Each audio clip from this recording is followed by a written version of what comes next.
వారికి మనం చూసినట్లయితే మిథున రాశి వారికి ఆదాయం 5, ఖర్చు కూడా 5గానే ఉంది. రాజపూజ్యం 3, అవమానం 6గా ఉంది.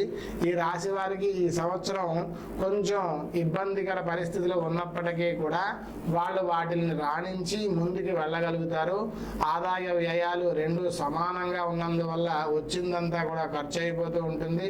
ఈ సంవత్సరం కూడా వీళ్ళకి రాహుకేతులు శుభ ఫలితాలను గట్టా ఇస్తారు. ఈ రాశి వారికి బుద్ధి, ధనం, కుటుంబ కారకుడైనటువంటి గురుడు బలీయంగా ఉండడం వల్ల మంచి ఫలితాలు అయితే కలుగుతాయి. భార్యాభర్తలు కలిసి ఏ పని చేసినా ఏ తలపెట్టినప్పటికి కూడా మంచి విజయాలు అవి కలుగుతాయి.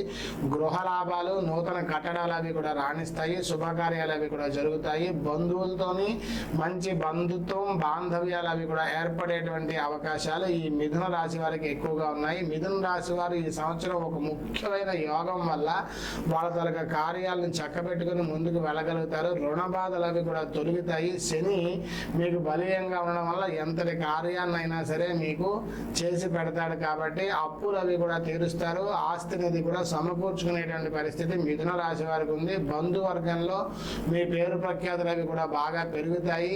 మీకు సమయానికి తగిన ఆదాయం చేతికి అందుతుంది. ధన లాభాలు అవి కూడా ఉన్నాయి. సాంఘిక సేవా కార్యక్రమాల్లో కూడా బాగా పాల్గొంటారు. కేంద్ర రాష్ట్ర ప్రభుత్వాల్లో పనిచేసే వాళ్ళు ఈ యొక్క మిథున రాశి వారు జీవన ప్రమాణాలని ఒక మంచి స్థాయికి తీసుకెళ్తూ ఉంటారు. మంచి నిరుద్యోగస్తులకి కూడా మంచి ఉద్యోగాలు అవి కూడా లభిస్తాయి. కాంట్రాక్ట్ ఉద్యోగాలు చేసే వాళ్ళకి పర్మనెంట్లు అవి కూడా ఈ మిథున రాశి వారికి ఈ సంవత్సరం అవుతుంది అని కూడా మనం చెప్పుకోవచ్చు. ఈ ఎన్నికల్లో ఈ పోటీ చేసే వాళ్ళకి మిథున రాశి వారికి జయాపజయాలు నల్లేరు మీద నడకలాగా సాగుతాయి కాబట్టి కొంచెం జాగ్రత్త వహించాల్సినటువంటి పరిస్థితి ఉంది. మంచినీళ్ళ వలె డబ్బులు అయితే ఖర్చు అయిపోతూ ఉంటాయి. విపరీతమైనటువంటి ఆదాయ లోటు అది ఉన్నప్పటికీ కూడా పనులు అయితే శుభ్రంగా సాగుతాయి. సినీ, టీవీ, కళా రంగాల వాళ్ళకి మంచి గుర్తింపు అది వస్తుంది. విద్యార్థులకి జ్ఞాపక శక్తి తగ్గుతుంది. కొంచెం తగ్గడం వల్ల ఎక్కువగా శ్రమ పడవలసి వస్తుంది మార్పులు సాధించడానికి. విదేశీ ప్రయత్నాలు అవి కూడా నెరవేరడానికి చాలా కష్టంగా ఉంటుంది. మెడికల్, ఇంజనీరింగ్ విద్యార్థులు అయితే బాగా ఇబ్బందిగా ఈ సంవత్సరం చదవాల్సినటువంటి పరిస్థితి అది కూడా మనకి కనిపిస్తుంది. క్రీడాకారులకు మంచి యోగకాలంగా ఉంది. అనేక విజయ అవకాశాలు అవి కూడా కలుగుతాయి. రిటైల్ వ్యాపారం చేసే వాళ్ళకి కూడా బాగా లాభిస్తుంది ఈ సంవత్సరం.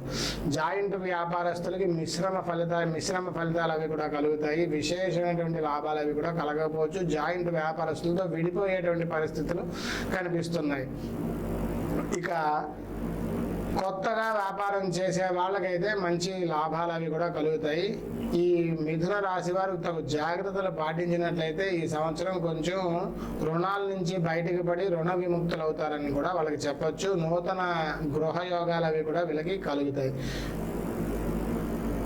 కుటుంబంతో సంతోషంగా కొన్ని తీర్థయాత్రలు చేసేటువంటి పరిస్థితి కూడా ఈ యొక్క వృషభ రాశి వారికి కనిపిస్తుంది. భార్యాభర్తలు విడిపోయిన వాళ్ళు తిరిగి కలుస్తారు. జీవనం ఉన్నత స్థాయిలో ఉంటుంది. గర్భిణీ స్త్రీలకు పుత్ర సంతాన ప్రాప్తి అది కూడా కలుగుతుంది. ఫ్రీ డెలివరీ అయ్యేటువంటి అవకాశం ఉంది.